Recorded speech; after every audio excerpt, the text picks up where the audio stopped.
10k steps per day, so the morning walks are back out. But it's fucking cold right now, so woolly gloves, hat and puffer coat are essential. I'm hoping this coat still fits me, because I've grown quite a bit since I've last worn it.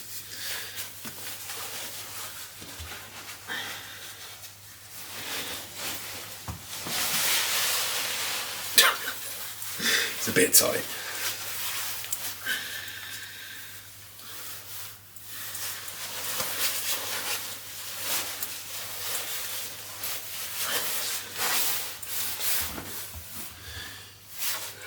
We're in business. Oh baby. Time to embrace the cold. So out on the morning walk. It's 5:30 currently. I've got to get 10k steps in, so getting a large chunk of them done nice and early. It's -1 outside, which is pretty tasty, to say the least. It's actually quite nice. I kind of miss these morning walks. I really used to love doing them first thing. It really gets you set up for the day. Helps you to feel productive. Switches the mind on. Gives you some time to yourself as well. Like, I've got my headphones in right now, but sometimes I just like coming out here and listening to nature and the sound of lovely cars driving past. Maybe further down the line, I need to find like a nice walk to go on, because right now I'm in the middle of a town centre, so there's not many like quiet nature walks, you know, unless I go to the park, but it'll probably be pitch black at this time. I don't want to get murdered. But I'll talk a bit more about the plan and the diet further in the video, so stay tuned.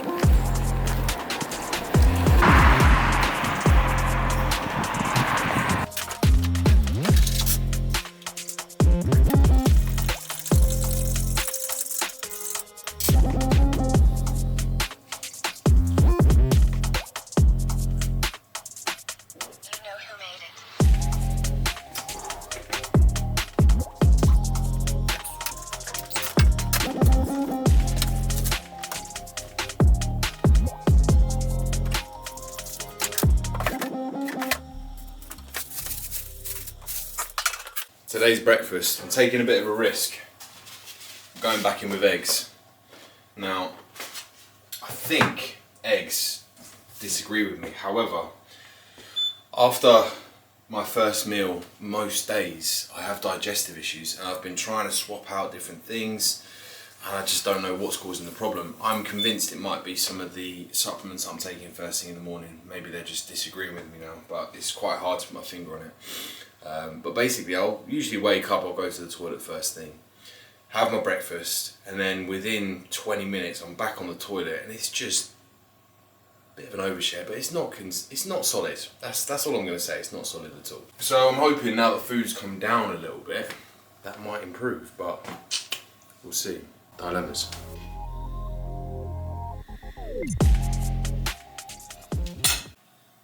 Little taste test, of course.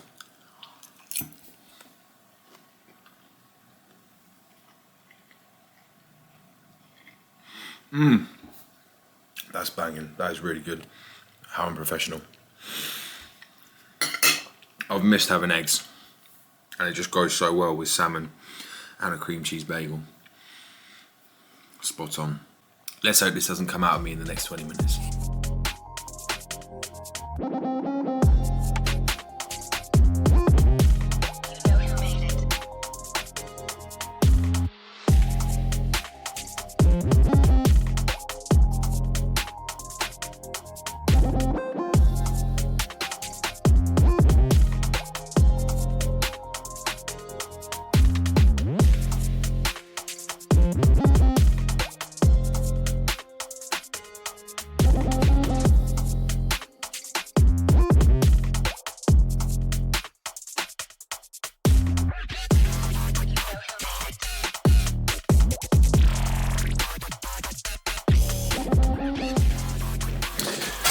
Right, we better sit down to do the actual intro then.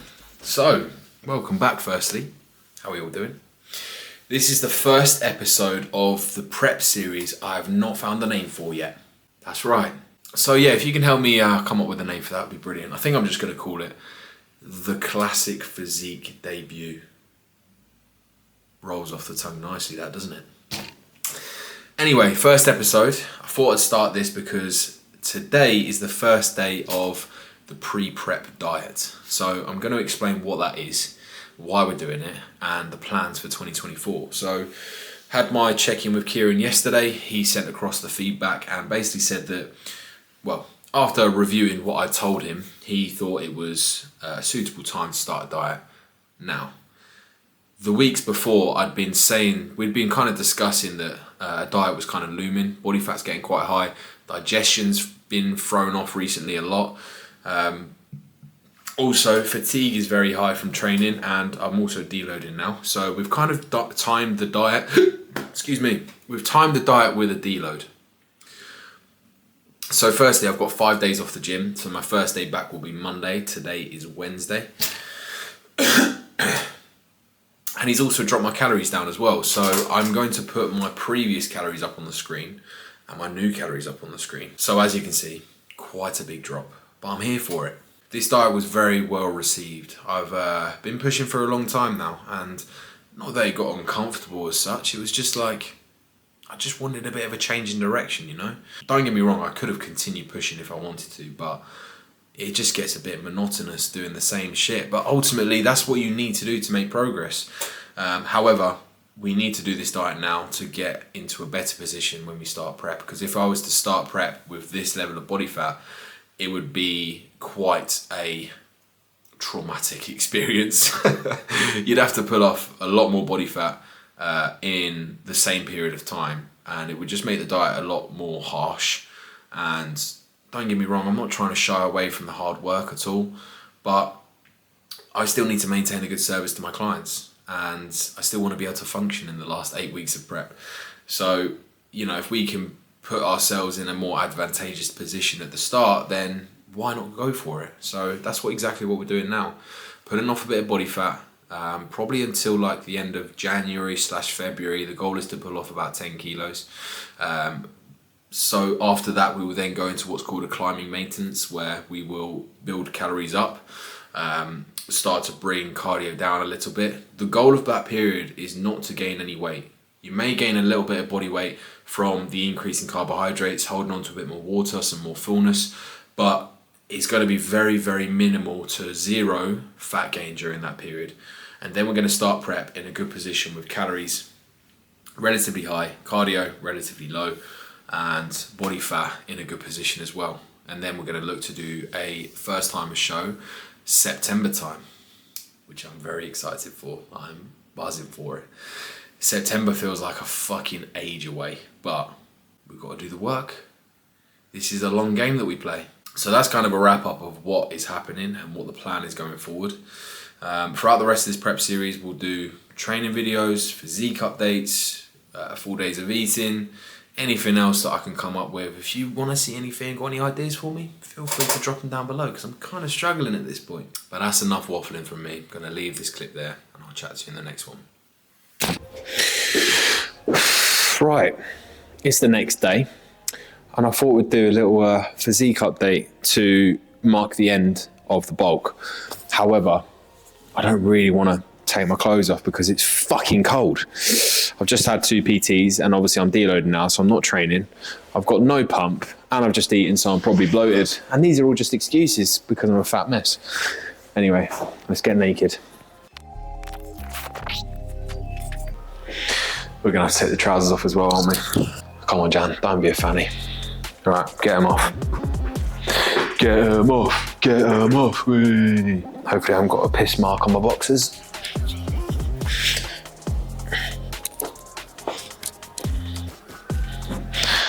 We're in business.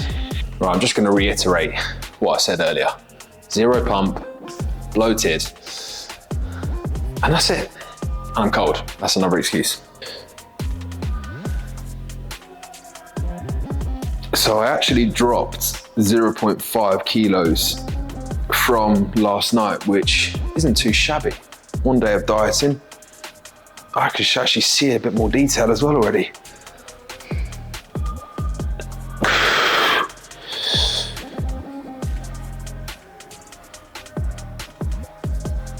My quads look a bit silly. My quads were always like a strong part, but now they're just like even better, which is all right, isn't it? It's not too bad. Hamstring.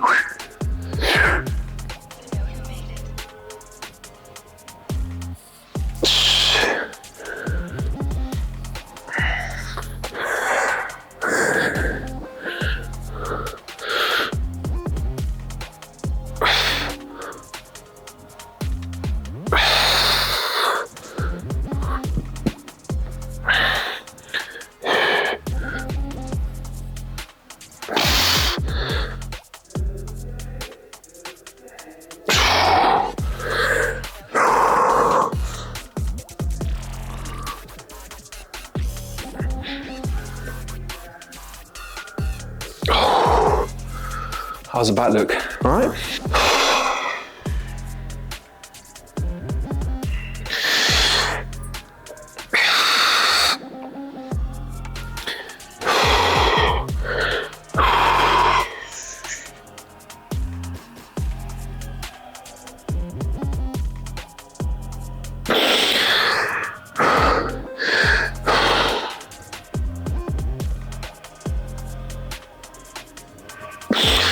I'm genuinely seeing a little bit more detail already after one day, which is nice.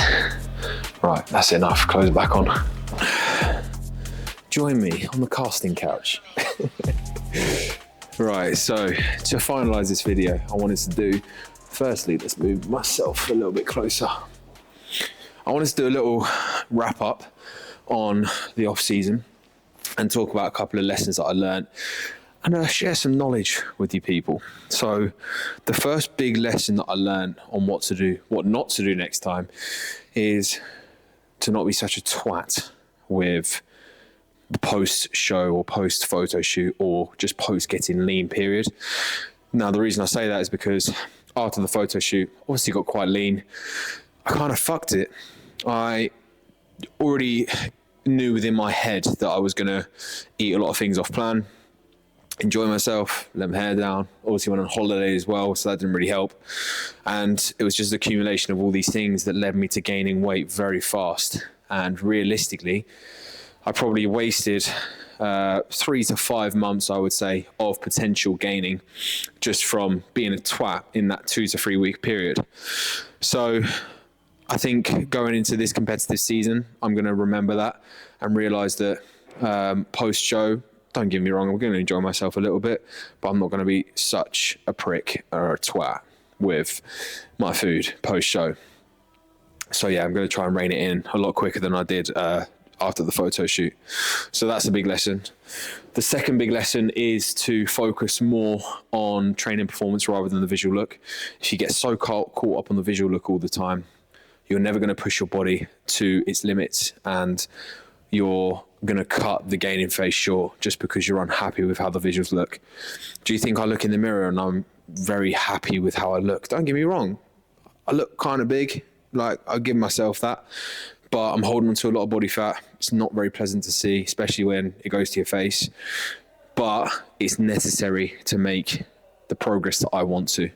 So I guess it comes down to how much progress you want to make. Do you want to be in a position where you bulk for like 3-4 months, get a little bit too podgy for your liking, pull back, and your physique stays roughly the same every year? Or do you want to push yourself past that 6-month mark, potentially push your body fat up a little bit more? By the next time you diet down, your physique will be drastically different. Drastically different. That's what I'm trying to say.